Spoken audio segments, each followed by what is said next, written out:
Hi, it's Maya here, and this is my May book haul. So these are all the books that I've accumulated during March, April, and May. And I'm gonna start with some free reads that were still free at the time that I was filming this video. During the past couple of months, some authors and some publishers have kindly offered some of their stuff up for free. So I will talk about those first, and I will link them in the description so you can check them out as well. And after we talked about the free books, I'm gonna talk about some books that I have picked up at sales or at full price. So the first free book that I'm gonna start with is The Perilous Life of Jade Yeo by Zen Cho, which is a historical romance novella, and the author has made this available for free on Smashwords. This is set in 1920s London. The main character Jade Yeo is a writer, and the story is told in the form of her diary entries. I have enjoyed Cho's fantasy novels in the past, but this one doesn't have any fantastical elements, but I thought I'd check it out either way. Then the UK comic publisher Shortbox has put some of their stuff up on Gumroad. It's pay what you want, so you can get them for free or pay whatever you want. There are a couple of short comics there now, and I picked up a few. I picked up Food Baby by Lucy Bryan, which has comics about food, recipes, and some cooking tips.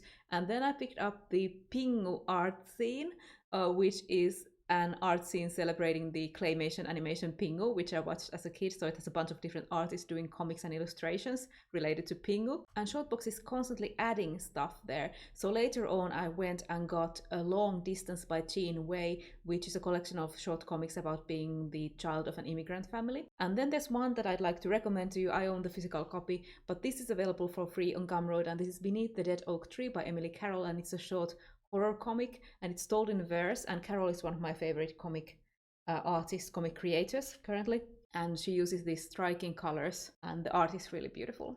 So if you are up for a horror comic, I suggest getting this one. It was one of my favorite comics the year it came out. Next, I picked up Walking Through the Landscape of Fairy by Charles Vess. This is his art book, and it's made available for free by Enchanted Living of Fairy magazine. They also have a bunch of their back issues out to download, and also some coloring books. So the book features Charles Vess's art and writing, and it has a bunch of additional poetry from people like Jane Yolen, Terry Windling, Neil Gaiman, Theodora Goss, Ursula K. Le Guin, and more, all of course illustrated by Vess. And then there are those coloring books that I mentioned, which are the Mythic coloring books. There's one by Charles Vess and one by Michael Kaluta if you want to download and print some coloring if you are into coloring. Then while browsing through the Kindle store, I came across one book that was available for free, and that is Mind Touch by MCA Hogarth, and it's the first book in the Dream Healer saga. It is an asexual romance in a quiet space opera setting, and I picked it up because some of my friends on Goodreads had enjoyed it. And this one is set in a university, and I really enjoy a university setting, and it follows two students in the university's xenopsychology program. Sorry about the lighting changes. The sun keeps going behind clouds and then coming back out again. But anyway, Hogarth also has a more actiony series. The series is called Her Instruments, and the first book is Earthrise, and that is set in the same space opera world as the Dream Healer saga.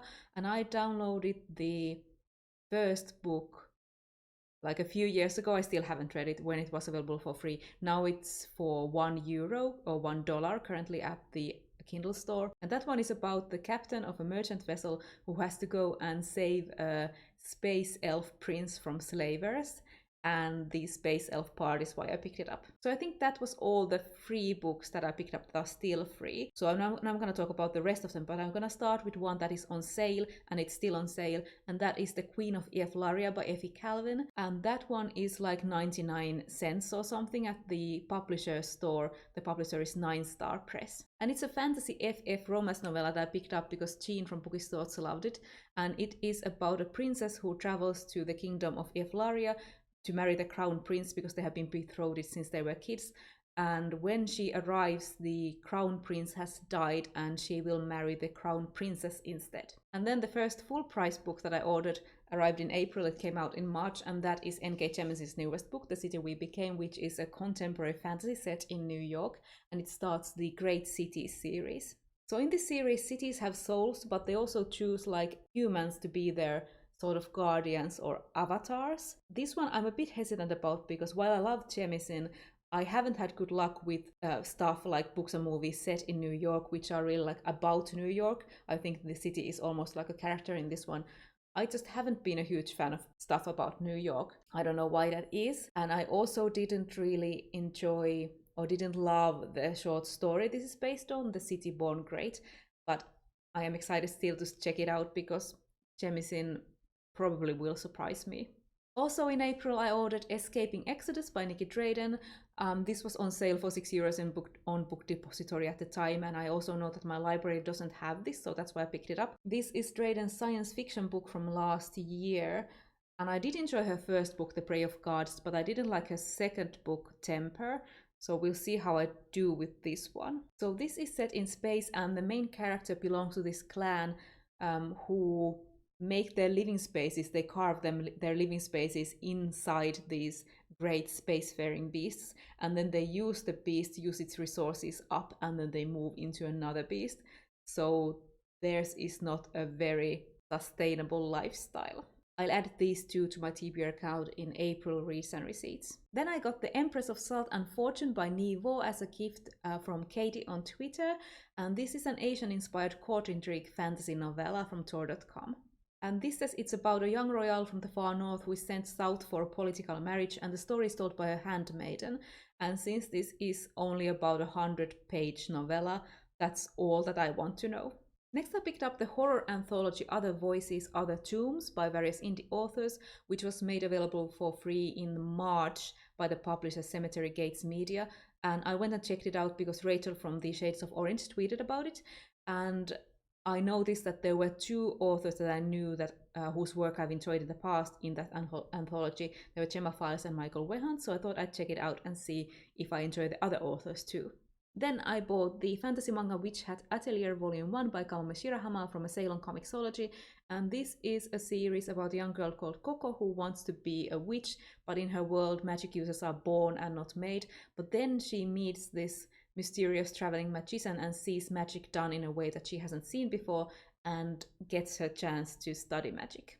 I picked this one up when it was on sale, it isn't anymore, because it looked interesting, the premise seemed interesting, and also I liked how the art looked. Another sale purchase of mine was Middle Game by Shannon Maguire, which was on sale on the Kindle store in April, and this is a standalone fantasy book about two siblings who aren't quite human. And then there's also a man who they live with who is like their creator, not quite their father. It's all very mysterious. And then also from a Kindle store sale, I picked up Dragons of Autumn Twilight by Margaret Weiss and Tracy Hickman. This is a book that I own in Finnish. I have read it a lot of times as a kid in Finnish, and I have never read it in English, so I wanted to try it out. I want to reread it. I'm a bit like hesitant because what if I don't like it now? I wanted to check it out in English, what the writing is like. I don't know if that will be the better thing, if the writing is better in English than in Finnish, I have no idea. Or if it would be better for me to read my own Finnish copies, because then I would get that boost of nostalgia of reading the same copies I read as a kid. But this is like a very traditional quest fantasy in the Dragonlance world, but I couldn't resist picking it up. And then finally, just a couple of days ago, I picked up Bonds of Brath by Emily Skrutsky, which is the first book in the Bloodrite trilogy. It's a space opera adventure. It's quite a new release, but it was on sale like this week now that I'm filming it. So if I can get this up this week, I think it will still be on sale on multiple ebook platforms. I think the author tweeted that it's not just a Kindle store sale. So this says to be about a young pilot who risks everything to save his best friend, the man he trusts most and might even love, only to learn that he's secretly the heir to a brutal galactic empire. This sounds like the kind of like fast-paced, fun, romancy, action, space opera thing that I might really enjoy right now. And finally, excitingly, I was approved for the e-arc on NetGalley for Phoenix Extravagant by Yoon Ha-Lee. This is Yoon Ha-Lee's first fantasy novel, and I am so excited. It is about a painter who runs out of the pigment that they use. I think the pigment is called Phoenix Extravagant, and sets out to get more, but on the way they learn some awful truths about the ministry that they work for. And I'm also pretty intrigued because the main cover has a mechanical dragon. But this one has been pushed, the release date has been pushed to like October, so I don't know when I will read it. Let me know, because this is the first time I have two books that come out like later in the year as e-arcs. So let me know if you get these, when do you read them, and when do you put the review up at the earliest, because I need to like not get to them, but I really want to get to them. The publishers in question that I got these two eARCs from doesn't have like set dates set in the NetGalley profile or in the approval email. So what do you do if you have a release that you're really excited about, but you have to wait for it to come out? So that's my May or spring book haul. And I hope some of those links in the description are useful to you and that the stuff is still available for free by the time this video goes up. If you pick something up from these links, let me know. But that's all from me for now, and I'll see you in my next video.